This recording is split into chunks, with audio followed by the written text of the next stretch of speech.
Muy buenas tardes. Hoy es 30 de mayo y estamos en Nos obligaron a salir. Venimos conversando sobre los nacionalismos y en la última charla dijimos que hoy lo íbamos a dedicar a una extensión del tema del nacionalismo que sería eh, los nacionalismos y los ejércitos.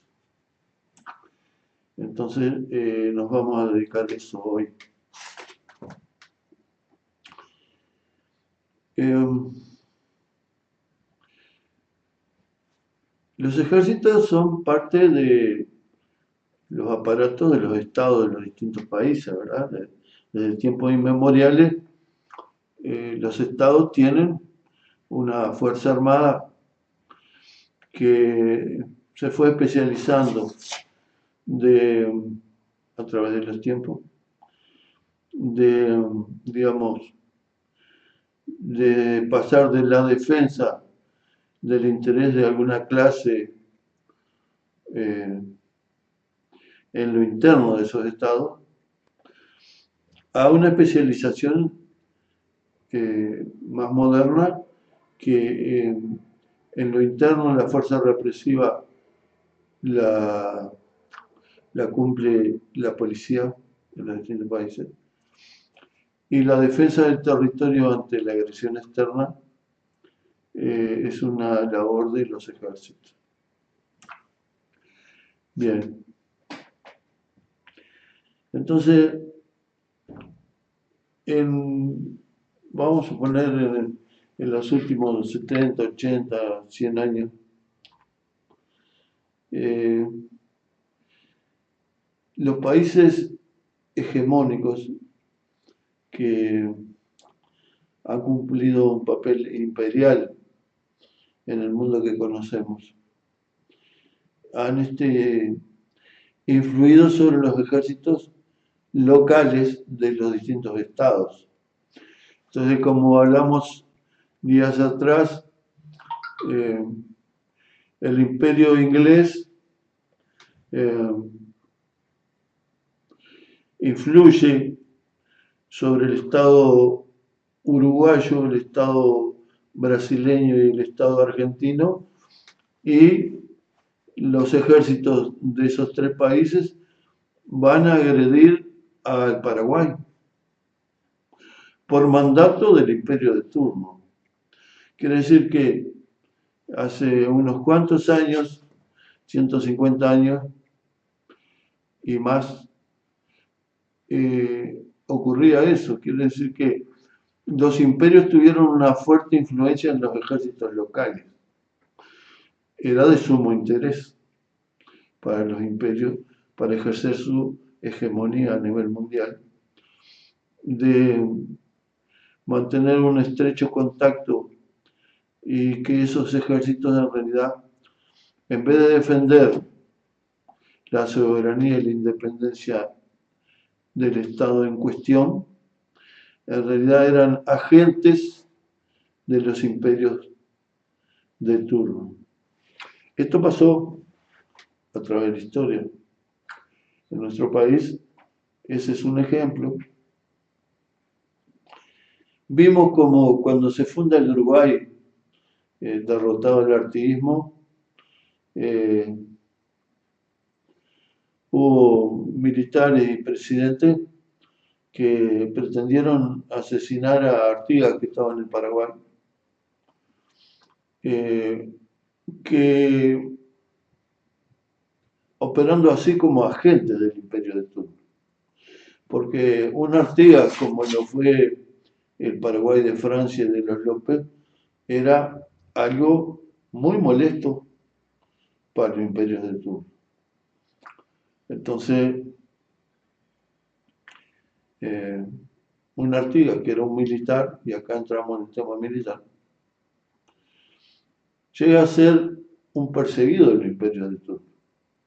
Incluso se levanta una campaña, una historia negra contra Artigas que dura casi 100 años, hasta que la labor de algunos revisionistas en lo histórico vuelven a rescatar la figura de Artigas eh, como alguien que significó y ejemplificó la soberanía nacional, la defensa de lo nuestro y la autodeterminación.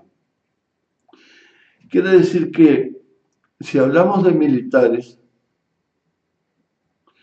en todos los tiempos los militares, desde que aparecen los imperialismos, o sea, los países que someten a otros países, los militares de los países que van a ser sometidos o están bajo la influencia de los imperios, toman partido.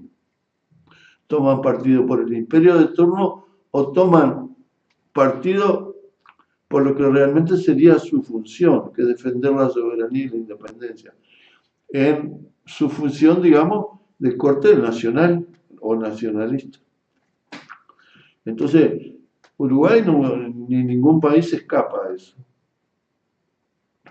Entonces, cuando estas tierras se independizan de España,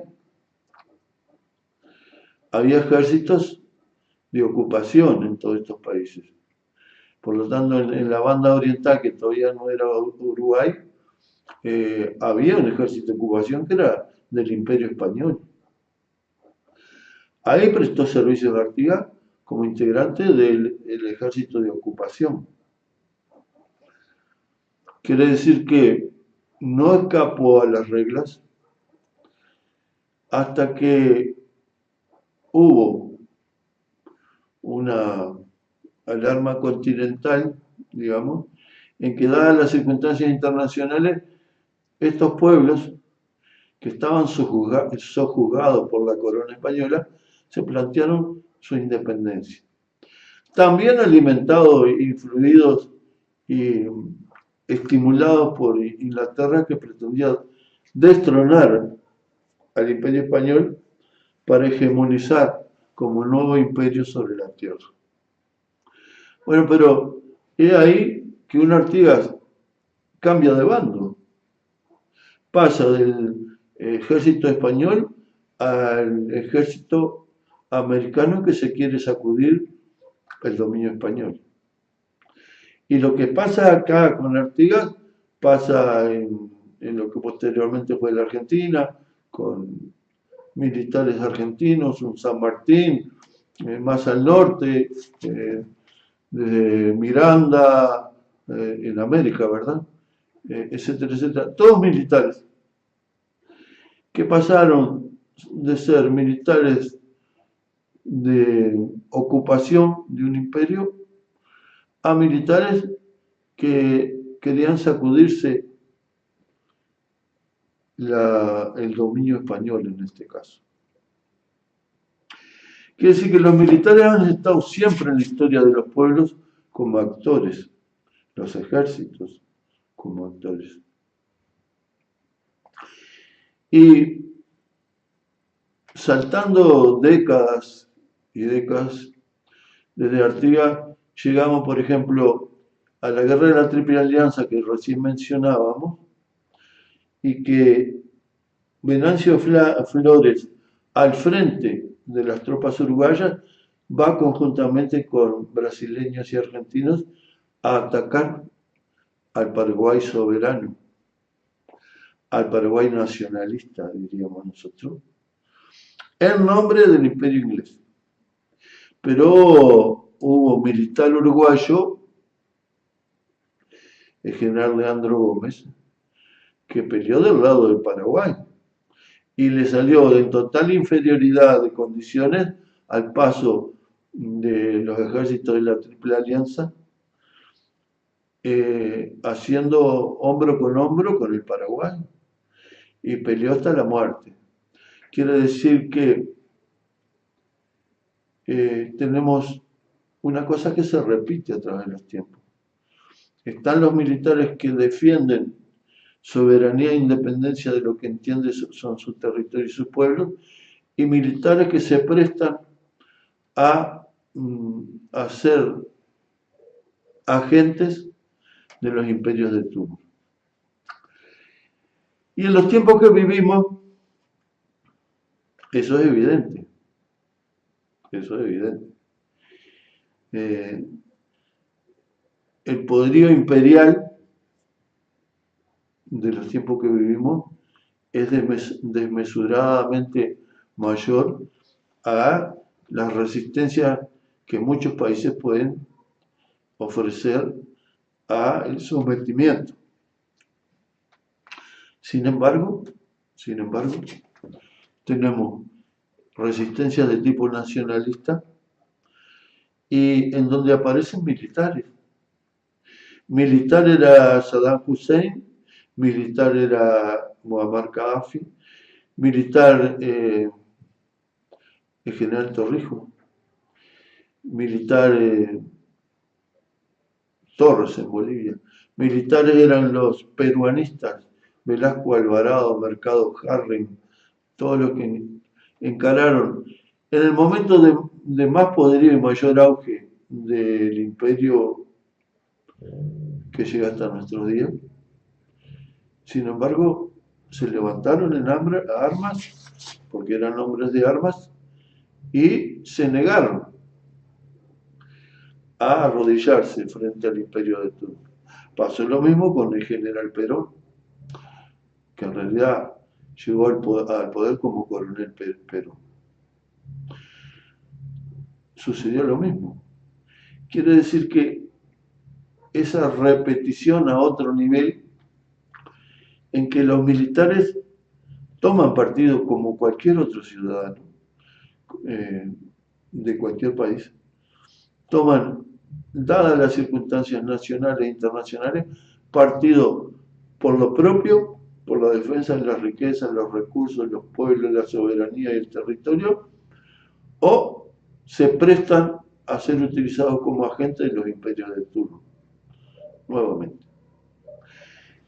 Quiere decir que eso nos facilita a nosotros, aunque no tengamos demasiada información, qué pasa allá y qué pasa allá, porque las agencias noticiosas están amañadas y manejadas y manipuladas.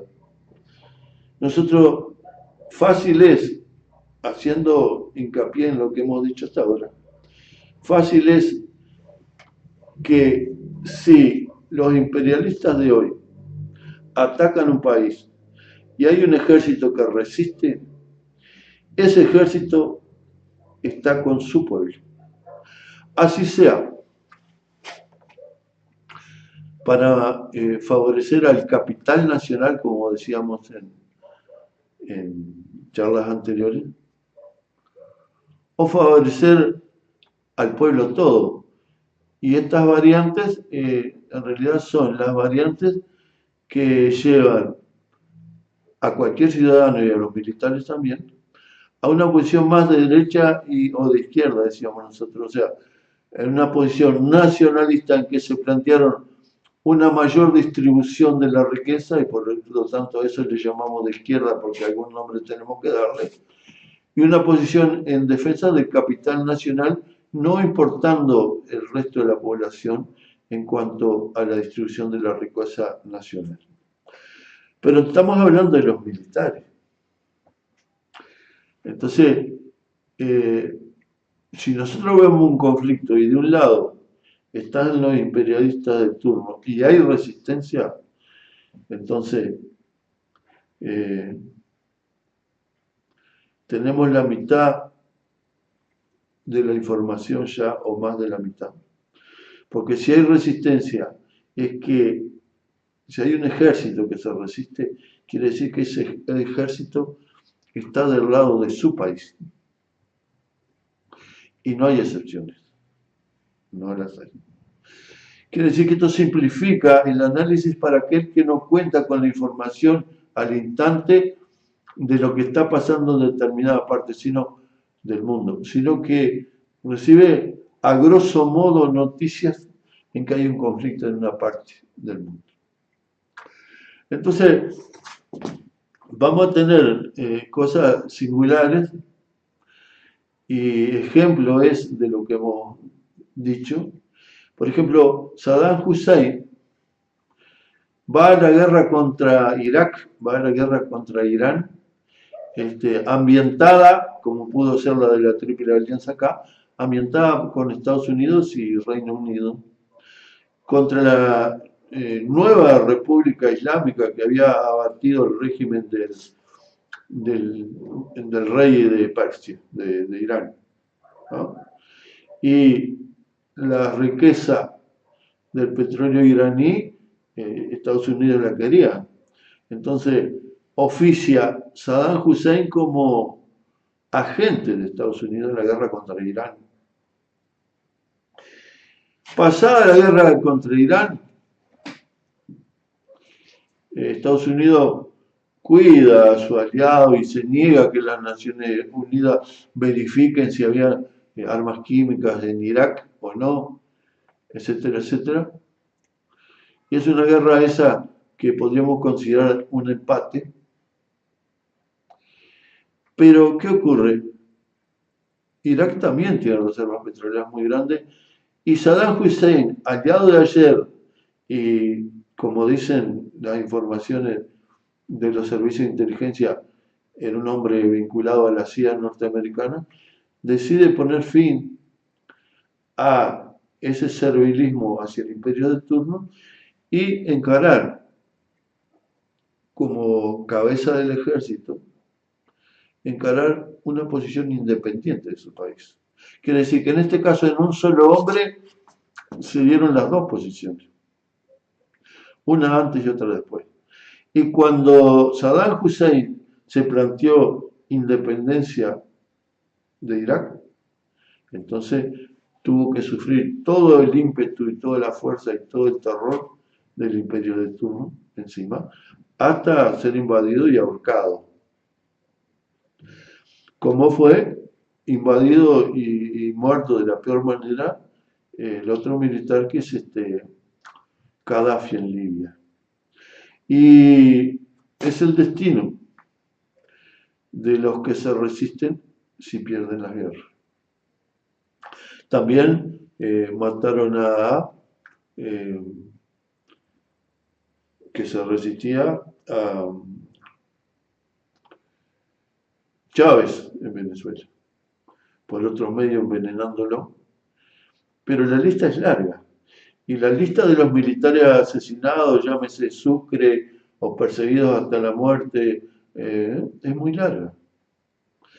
Quiere decir que tenemos que por muchos años, cuando después de la Segunda Guerra Mundial, la hegemonía de los imperios de turno por estas latitudes era muy evidente, casi todos los ejércitos se arrodillaron ante ese poderío y fueron, digamos, ejércitos de ocupación disfrazados, integrados por nativos, pero haciendo la función de ejército de ocupación. Es la doctrina de la seguridad nacional que crea, inventa el gendarme del imperio que es Estados Unidos, y los ejércitos son, en casi todos estos países, el apéndice de los designios del imperio de turno. Pero aún así, hay ejércitos que se niegan, ya los mencionamos, y resisten, como nacionalistas que son, como parte de un aparato represivo que está encargado de la defensa del territorio y la soberanía, que así consta en las cartas magnas, en las constituciones de todos estos países. Esa es la función del ejército. Y fue eso manipulado por los Estados Unidos gendarme en las últimas décadas, y la función del ejército fue manipulada hasta convertirse en ejército de ocupación de sus propios países. Como eso fue así, cundió en la población de estos países un rechazo a los ejércitos, a sus ejércitos. Nosotros nos animamos a aventurar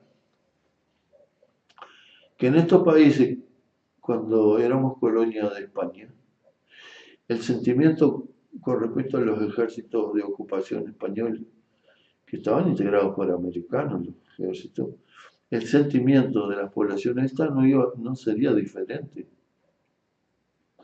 Entonces nosotros escuchamos en las manifestaciones populares de toda esta región y un rechazo. Las dictaduras impuestas desde Estados Unidos en toda América Latina fueron terroristas y los ejércitos operaron contra su pueblo. Entonces el sentimiento de rechazo al ejército es lógico, es no solo evidente, sino que es lógico, no es un sentimiento surgido de un repollo, sino el sufrimiento de los pueblos que tuvieron que bancarse a su propio ejército. Y así pasó en la Venezuela de Carlos Andrés Pérez, que el Fondo Monetario manda hacer un ajuste totalmente perjudicial para los intereses de Juan Pueblo, y el pueblo sale a manifestar, y Carlos Andrés Pérez, presidente de Venezuela, manda a reprimir al pueblo, y mueren 3.000 personas. Pero eso también trajo de que hubo parte del ejército que no quiso reprimir a su pueblo, y ahí surge el chavismo y todo este proceso en que se oponen a seguir entregando a Venezuela los recursos de Venezuela. Más a la derecha, más a la izquierda, como ustedes quieran. Pero están resistiendo y el gendarme del imperio actual, que es Estados Unidos, presiona y presiona y sanciona y bloquea y qué sé yo. ¿Por qué? Y bueno, por lo que acabamos de decir, hay un ejército que no quiere ser saqueado. Y ese ejército no solo surge con Chávez, sino que a posteriori aumenta su poderío creando una fuerza cívica militar y milicias. Entonces el ejército no sé cuántas integrantes tiene, pero voy a inventar 200.000 personas, pero las milicias son 1.000.000 y pico de ciudadanos a los que se le da entrenamiento militar. Quiere decir que estemos o no de acuerdo con el régimen interno de Venezuela, estamos ante un país que se resiste al imperio de Turquía. Ahora bien, nosotros no queremos quedarnos en esto, en la situación de los países débiles, sometidos, subdesarrollados, como puede ser el nuestro. En Europa, países de larga historia como países imperiales, ¿no?, que hoy no son los hegemónicos sobre la tierra, pero están aliados entre sí para seguir explotando a los países, explotar a África, explotar a América, qué sé yo. Como el imperialismo actual es supranacional, o sea, el imperialismo actual no tiene una patria que individualice al país hegemónico. Estados Unidos, que sería el que nosotros llamamos el imperialismo hegemónico después de la Segunda Guerra, hoy también está siendo saqueado por los imperialistas de hoy. Entonces, lo que algunos llaman los amos del mundo, otros el Club de Bilderberg, qué sé yo, están esquilmando a Estados Unidos. Los dueños del Banco Central de Estados Unidos, que es la Reserva Federal, no son estadounidenses. Entonces, ¿qué pasa? En los países más desarrollados también está surgiendo el nacionalismo en los países que fueron potencia. Entonces en Europa, que después de la guerra quedó como obligado aliado de los Estados Unidos e integra la OTAN, ya están en conversaciones que no quieren más que Estados Unidos sea el gendarme de los amos del mundo, que lo somete a todo tipo de presiones. Europa se le dice a través del gendarme que es Estados Unidos, tú no podés comerciar con Irán, no podés comerciar con China, no podés esto, no podés otro. Y para la OTAN tenés que poner más plata, ¿no? Y lo dice el presidente de Estados Unidos, que a su vez, ese presidente de Estados Unidos actual no es un agente de los amos del mundo, no lo es nacionalista. Entonces, también en Estados Unidos hay conflicto. Y yo les pregunto a ustedes, antes de cerrar con esta audición, si en Alemania, con un historial imperial, en Francia, con un historial imperial, están hablando de crear ejércitos propios para no estar atados a la OTAN que conduce el gendarme, que es Estados Unidos. Si en esos países pasa, ¿qué pasa? O sea, los ejércitos no quieren ser más los, los peoncitos en la OTAN y se plantean un desarrollo o nacional o europeo para zafar de la OTAN. Y yo pregunto, ¿y el Pentágono? Si un Donald Trump, que es un capitalista importante, no quiere estar sojuzgado por los amos del mundo, por el Club de Bilderberg, no quiere, eso es evidente, por eso se opone a la globalización. En el Pentágono, como en cualquiera de estos países, los generales del Pentágono, no aparecerá el bichito del nacionalismo. Yo digo que sí, que tiene que aparecer y que hay pequeñas manifestaciones cuando los amos del mundo plantean alguna operación bélica para seguir oprimiendo a los pueblos y desde el Pentágono dicen no, eso no es viable. Ustedes dirán, bueno, es el profesionalismo de los militares norteamericanos que dicen, bueno, esa guerra capaz que no la ganamos, es muy arriesgado. Puede ser eso. Y yo agrego, cualquier país al que saquean genera en su interna el sentimiento de lo nacional. Y Estados Unidos no creemos desde esta audición que sea excepción.